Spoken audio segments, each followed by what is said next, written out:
बेला या गावामधून आपल्या कामाची सुरुवात करणारे किराणा मेडिकल सीएट कंपनी ते आता नागपूरमध्ये एका नामांकित व्यसनमुक्ती केंद्रामध्ये कामाचा हा प्रवास, यातून तरुणांना काय मेसेज द्यायचा आहे की तुम्ही एवढ्या कमी वयात कामाची सुरुवात केली, ती आत्तापर्यंत केली, न थकता घराला एक आधार द्यायचंही काम केलं, स्वतःच्या जबाबदाऱ्या सांभाळून केले.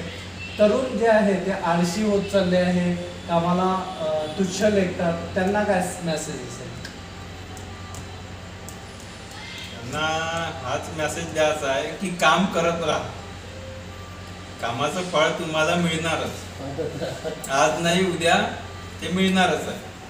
चला, याच एका पॉझिटिव्ह वेसह आपण एका तरुण उमद्या मित्राच्या या गप्पा ज्या आपण केल्या आहेत त्यातून काही एक चांगला मेसेज घेऊया आणि येथेच थांबूया. तोपर्यंत नमस्कार.